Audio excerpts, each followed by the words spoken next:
Alright, so 2.5, 2.6 review. These sections really do go together because they're both dealing with like the proofs that we've done. So just kind of remember our general process. Write the given for step 1, and if there's more than one thing for the given, that's okay. You can write it all down as one like step. Step 2, make conclusions about the given. So if it says something bisects, you'd say the two things are equal or congruent. If it says it's a midpoint, you're going to say they're congruent. Stuff like that. And you might not be able to, depending on what they give you. So use properties,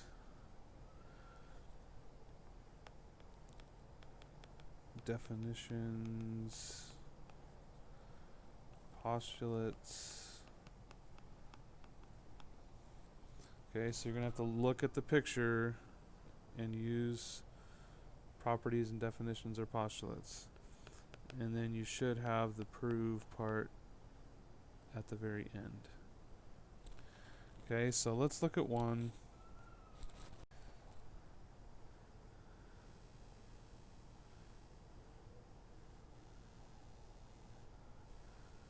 So I believe like 2.5 tends to deal with more segment stuff. 2.6 tends to deal with a little more angle stuff, but it's not 100%.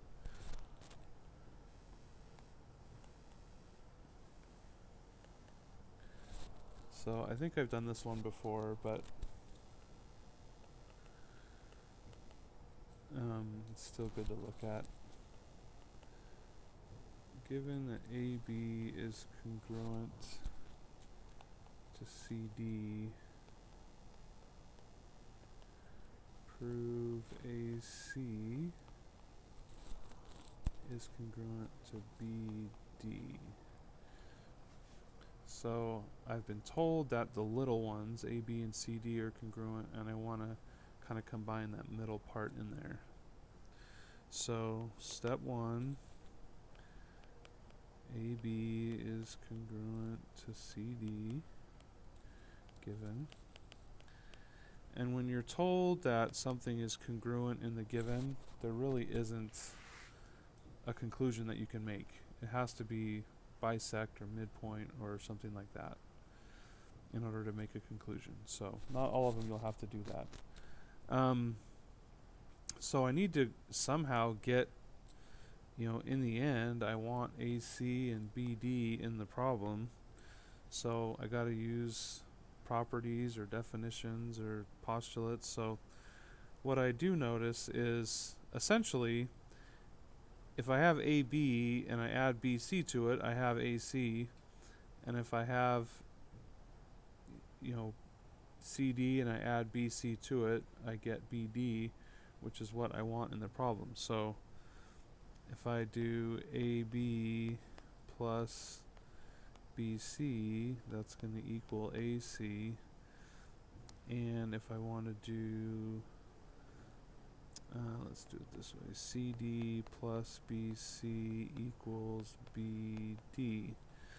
And that is the segment addition postulate.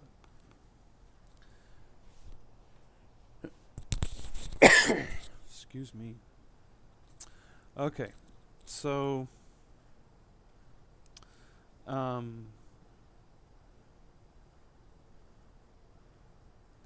so how do I get to the point where I have AC and just BD? Okay, well,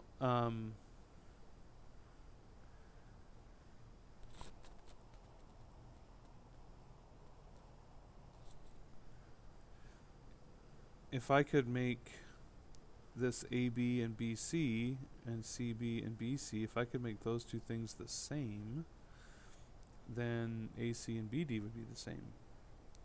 So how can I do that? Oh, I miswrote this second part right here. This should be a D. That little part on the right. So, well, what I notice is that on step 1, I have A, B, and C, D being congruent or being equal. And I have an A, B, like right here, like this and this are the same. And then here's an A, B, and here's a C, D. So those are really the same.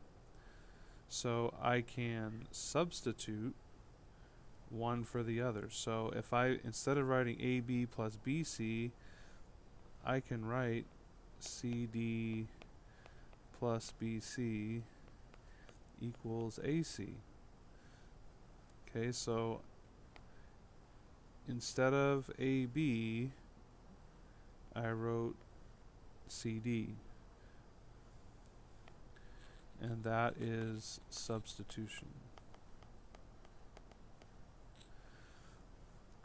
Well, now I have this one.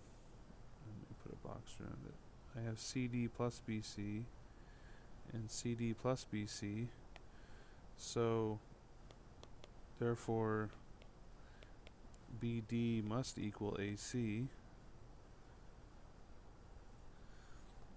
And that is the transitive property.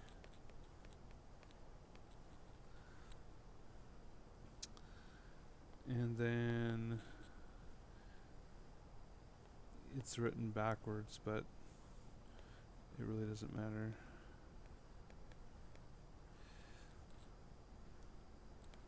So if we go from equal to congruence, we have to say the definition of congruence.